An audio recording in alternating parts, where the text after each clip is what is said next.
नमस्कार, मैं जून मैसी। इस वक्त हम मौजूद हैं सीपी में और दिल्ली सरकार के बारे में हम लोग बात करने के लिए आए हैं। जिस तरीके से दिल्ली सरकार जनता ने चुन के बहुमत के साथ दिल्ली की सत्ता में बिठाया, लेकिन वही एक बिल पास हो जाते हैं लोकसभा राज्यसभा से, एनसीटी बिल, जिसके द्वारा ज़्यादा पावर अब एलजी के हाथ में है। दिल्ली की जनता क्या कहते हैं? हमारे साथ हैदर भाई है जो बात करेंगे, यानी कि हैदर जी हमसे बात करेंगे कि दिल्ली की जनता, आप लोगों ने बहुमत के साथ दिल्ली सरकार को सत्ता में लाए थे, लेकिन अभी जो बिल पास हुई है वो ज़्यादा पावर जो है वो एलजी को दे दिया है। क्या कहेंगे इसमें? देखिए, इसमें कहीं ना कहीं सेंट्रल गवर्नमेंट की मंशा है कि दिल्ली में इस वक्त विकास का काम, देखिए मोदी जी ने भी एक ही नारा दिया था, सबका साथ सबका विकास। जैसे मोदी जी सारे देश में विकास कर रहे हैं, बिल्कुल उसी के साथ ही दिल्ली में अरविंद केजरीवाल जी भी विकास की तरफ ही ध्यान दिया हुआ उन्होंने। उनका सारा फोकस जो है इस वक्त दिल्ली की जनता पर है, दिल्ली के नागरिकों पर है, स्कूलों पर है, शिक्षा पर है, हॉस्पिटल्स पर है, ट्रांसपोर्ट पर है, हर चीज़ के ऊपर आज जो है मेन फोकस।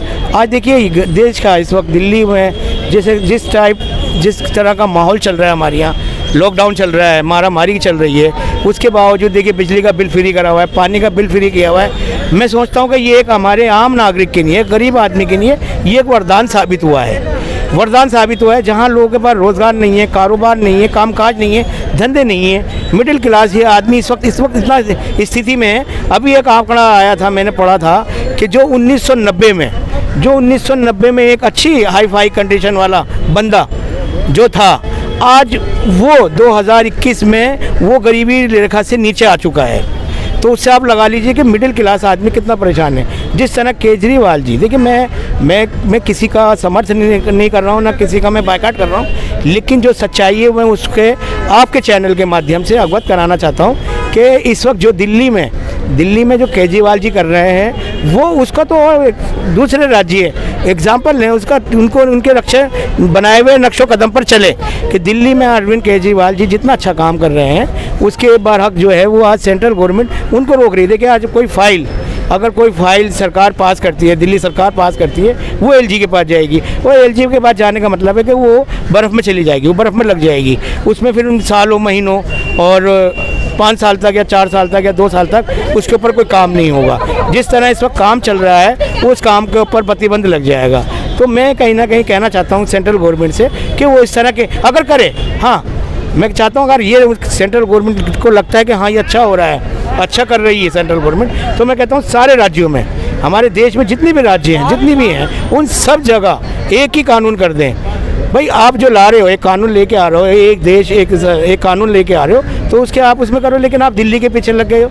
और कहीं ना कहीं मैं अरविंद केजरीवाल जी से भी थोड़ा सा नाराज़ हूँ कि वो आज शराब को लेकर आज उन्होंने 25 साल की आयु वाले लड़के की उम्र घटाकर 21 साल कर दी है कि भाई आप 21 साल का आयु का लड़का या जो भी होगा वो अब वो शराब खरीद सकता है, शराब बेचेगा भी, और इसे आप प्राइवेट सेक्टर में करने जा रहे हैं। तो ये तो अच्छी बात है कि शराब को आप प्राइवेट कर दीजिए। अच्छा है कि जितना महंगी होगी उतने हो सकता है लोगों को पीने की संख्या कम हो जाएगी। से या 11 बजे से और शाम सरकारी मिडनाइट 10 बजे तक खुलते हैं ये। और उसके बाद मैंने देखा है कि जिन लोगों को जो काम में फंस जाते हैं, ये ट्रैफिक में फंस जाते हैं, ये दूसरी जगहों पे फंस जाते हैं और वो टाइम से पहले ठेकों पे नहीं जा पाते, तो वो उन लोग बिलक में ख़रीदते हैं। और वही चीज़ जो आपको ठेके पर, जो शराब के ठेके पर जो 100 रुपये की चीज़ मिल रही है, वो प्राइवेट में, मतलब बिलक में आप उसे अब जैसे प्राइवेट होने जा रहा है तो वो डबल हो जाएगा रेट। तो बहुत से डबल होने की वजह से लोग कम खरीदते हैं। तो बहुत से लोग, हाँ मैं वही कहना चाह रहा हूँ कि जो बहुत से लोग हैं जो सोचते थे कि यार नहीं 100 रुपये की चीज़ 200 रुपये की है, मैं तो आज नहीं पीऊँगा, तो जब ये प्राइवेट हो जाएगा तो उसमें ये लोगों की सोच यही होगी, आज 2 नहीं पियेंगे, कल 4 नहीं पियेंगे, और आते आते ये सैकड़ों से हज़ारों। अच्छा है ना कि शराब के जो पीते हैं लोग उससे कम ही हो। हाँ, मैं तो कहता हूँ ना, मैंने कहता रहा हूँ कि केजरीवाल जी ने जहाँ एक अच्छा काम करने जा रहे हैं वहीं उनके अच्छे कामों पर रोक भी लगाई जा रही है। कि जैसे आपने बताया कि एलजी के द्वारा जो भी अब फाइल्स, जो भी दिल्ली सरकार, तो फिर आप मुख्यमंत्री क्यों रख रहे हो? मुख्यमंत्री पद से खत्म कर दो। सर डर लगता है जिस तरीके से दिल्ली और पहला राज्य है जहाँ पर महिलाओं के लिए टिकट बिल्कुल फ्री है बस में। दिल्ली और पहला राज्य है जहाँ पर मोहल्ला क्लिनिक है। दिल्ली और पहला राज्य है जहाँ पर डोर टू डोर अभी राशन भेजने की योजना बन रहे हैं। दिल्ली और पहला राज्य है जहाँ पर बिजली 200 यूनिट तक फ्री है पूरा हिंदुस्तान के अंदर।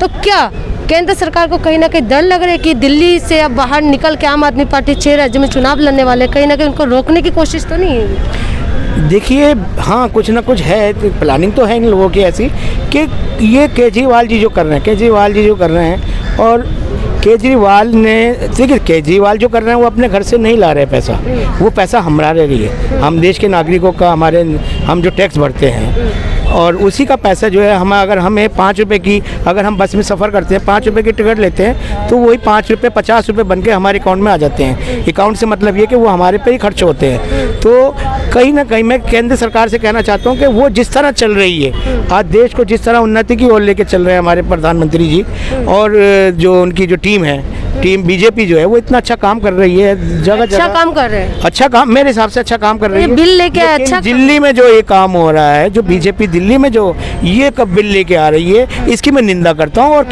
मैं सेंट्रल गवर्नमेंट से कहता हूँ कि वो इस चीज़ को दोबारा पुनर्विचार करें और इसको लागू करने से पहले एक बार सोच लें कि देश के नागरिक जो है वो सब सारे देश के नागरिक एक समान है। दिल्ली, यूपी, हरियाणा ये अलग अलग नागरिक नहीं है कि जहाँ पर यूपी बीजेपी सरकार है वहाँ फैसिलिटीज़ लो और जहाँ बीजेपी सरकार नहीं है वहाँ आप उनको जो है परेशानियों में डालो, मुसीबतों में डालो।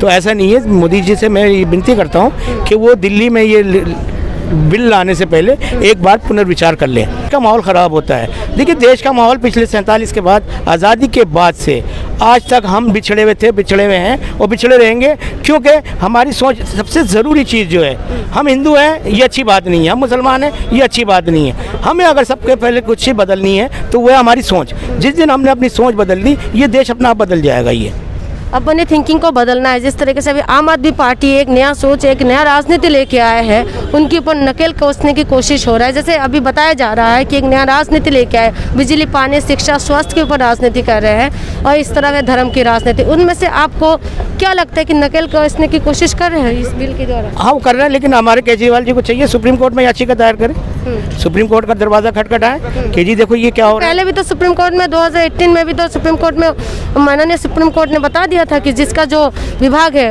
उसी को किस तरीके से काम करना, पूरी तरीके से डिटेल्स में बता दिया। फिर उसके बाद भी जो विधानसभा में जो लोग सुप्रीम कोर्ट को नहीं मानते केंद्र सरकार, जो 2011 में जो कानून पास हुआ था, जो बिल पास हुआ था लोकसभा में, उसके हिसाब से तो जो चल रहा है वैसे चलना चाहिए। लेकिन कहीं ना कहीं ये सरकार दबाव में है, ये सरकार दबाव में। अभी देखिए दिल्ली में ही देख लीजिए, अभी आप 5 सीटों पर अभी उपचुनाव हुए थे, तो 4 MCD के, तो 4 सीटों पर बीजेपी, आम आदमी और एक घबरा गए आम आदमी पार्टी से। हाँ, अगर इस तरह की अगर ये हरकतें कर रही है तो मुझे लगता है कि बीजेपी कहीं ना कहीं अंडर प्रेशर है। तो आप कह रहे हैं कि MCD के चुनाव में 4 सीटें जीता, क्या आने वाले MCD इलेक्शन में आम आदमी पार्टी जीतने का पूरा संभावना है दिल्ली में? देखिए, अभी मैं फिलहाल तो इतना नहीं कहूँगा कि आने वाले समय में चाहे वो MCD के चुनाव हो या विधानसभा के चुनाव हो, अभी केजरीवाल को यहाँ से हटाना मुश्किल ही नहीं, नामुमकिन है।